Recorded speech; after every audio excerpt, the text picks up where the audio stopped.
Most gardeners spend money trying to erase the very plants that survive heat, drought, poor soil, and neglect. That always struck me as strange. You fertilize the lawn, water the lawn, mow the lawn, and spray the lawn. Then you spend more money killing the plants that grow there without asking for anything. That is the opposite of resilience, and it is the opposite of zero-input survival. That phrase sounds fancy, but the idea is simple. Zero-input survival means food that shows up on its own. It feeds you without seed packets, without fertilizer, without irrigation, and without a trip to the store. It also means something else. It means the plants already know your soil. They already know your weather. They already know how to come back after a rough season. Now, I need to say this clearly before we go any farther. Not every wild plant is edible. Not every weed is safe. You only eat what you can identify with certainty. You harvest from clean ground, not roadsides, not sprayed lawns, and not places where pets or chemicals have been a problem. That said, there are several backyard volunteers that deserve a lot more respect than they get. My grandmother never called them weeds. She called them supper, and she was not wrong. Start with the one everybody recognizes and almost everybody underestimates: dandelion. If you grew up around lawns, you were taught to hate it. You were taught that the bright yellow flower was a problem, and the jagged leaves were a sign that something had gone wrong. What a waste. The whole plant is useful. The young leaves can go in a salad. They have a pleasant bitter edge, which is exactly what a spring salad should have. The flowers can be dipped in batter and fried. The roots can be roasted and used as a coffee substitute. Not real coffee, of course. Nothing tastes exactly like coffee. But roasted dandelion root gives you a dark, toasty drink that feels warm and old-fashioned. And nutritionally, dandelion has real value. It is known for vitamin K, beta-carotene, and calcium. That means this is not just survival food. It is useful food. The trick is to harvest it young. The younger the leaves, the less bitter they are. If the plant is already old and tough, cook the leaves like greens instead of eating them raw. If you want the roots, dig them in early spring or in the fall, when they are storing energy below ground. The mistake most people make is spraying or tossing the plant before they ever learn to use it. The second mistake is pulling from the middle of the yard where chemicals may have been used. So pick carefully. Wash thoroughly. Start with a small amount if wild greens are new to you. Here is the part people forget. A dandelion does not need pampering to feed you. It will keep showing up after frost, after heat, after compacted soil, and after a summer dry spell. That is what makes it valuable. I have seen people spend real money on imported greens while dandelions grew for free in the cracks by the driveway. Now tell me that is not a strange country we live in. And there is another thing about dandelion that matters in a serious backyard. It gives you options when the season is not cooperating. If your lettuce has bolted, if your spinach has gone bitter, if the soil is still cold and wet, the dandelion is already on the job. That means you can harvest a little now, then let the plant keep going. A lot of people only think of harvest as a one-time event. Dandelion teaches the opposite. Young leaves, then flowers, then roots. One plant, several uses. That is a very good deal for zero input. Even the flowers have more value than most people realize. If you pick them when they are fresh and fully open, they can be used for fritters, tea, or even a bright homemade jelly if you like old-fashioned kitchen projects.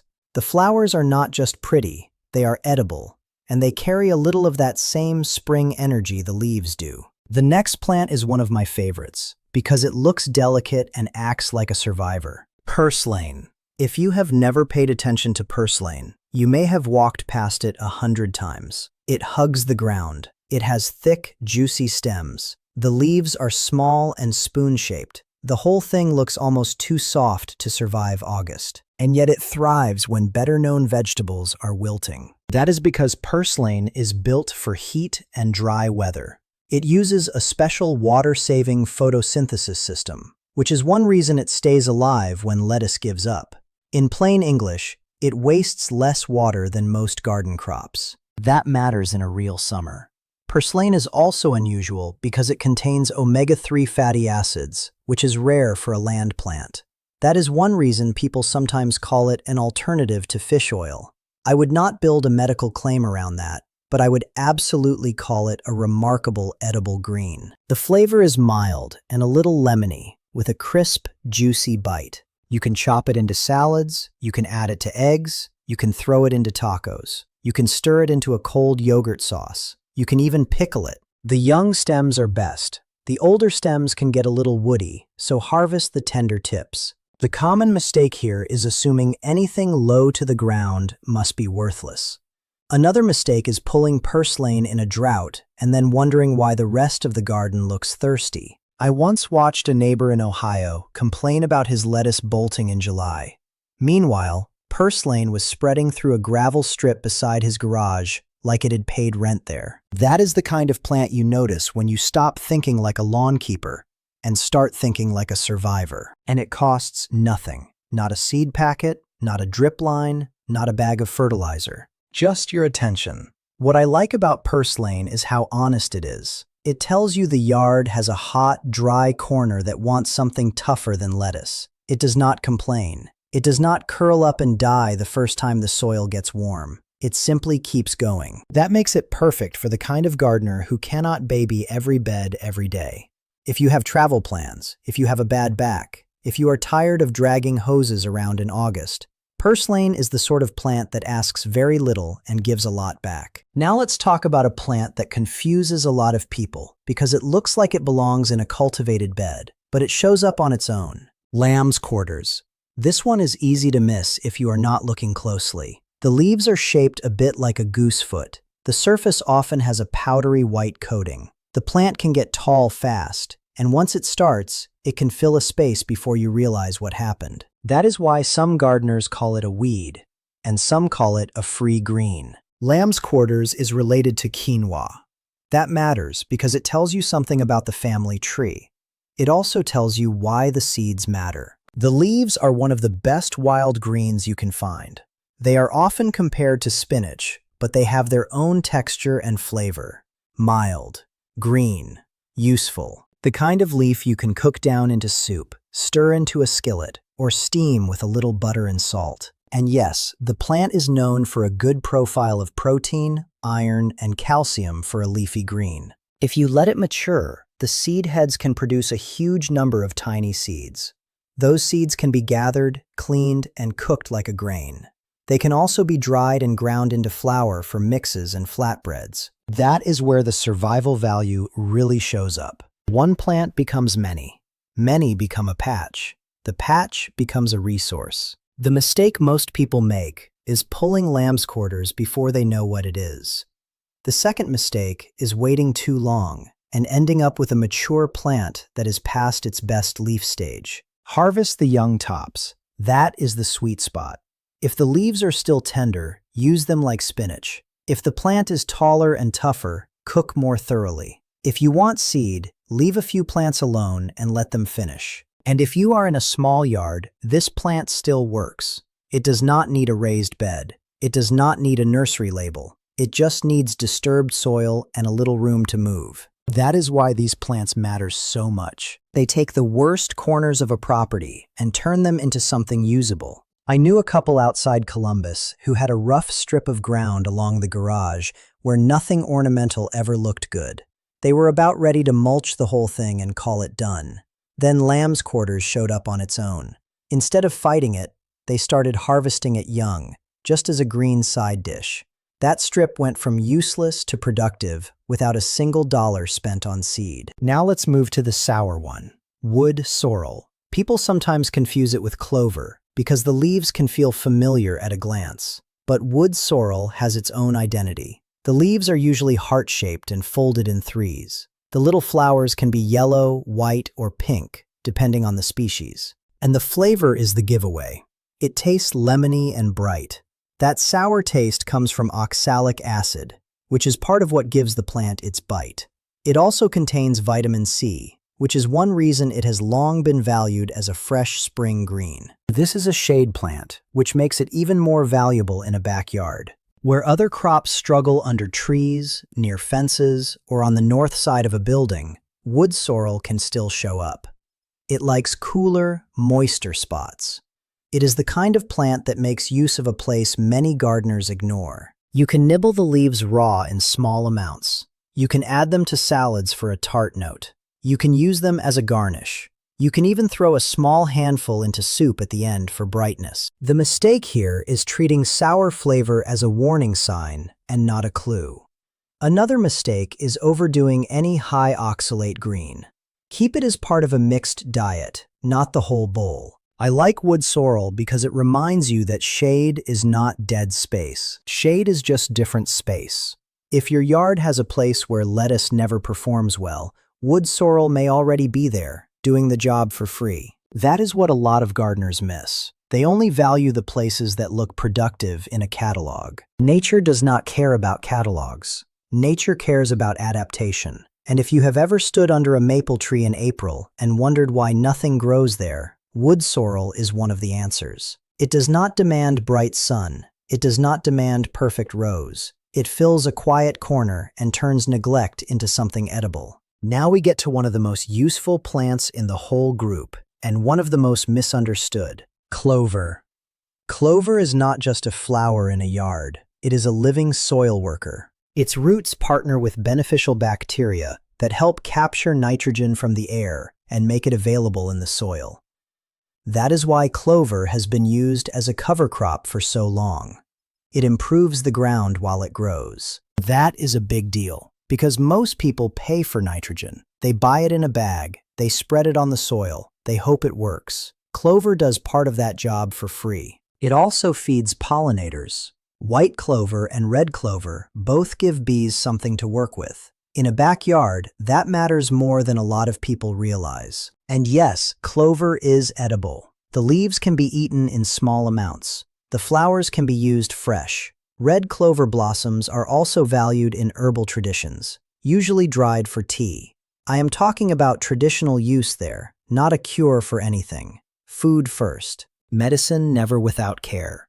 If you want a practical backyard use, let clover grow in selected areas. It can act as a living mulch. It covers soil. It holds moisture. It softens the heat of bare ground. It also keeps you from feeling like every inch of your yard has to be a golf course. The common mistake is trying to erase clover from every patch of grass.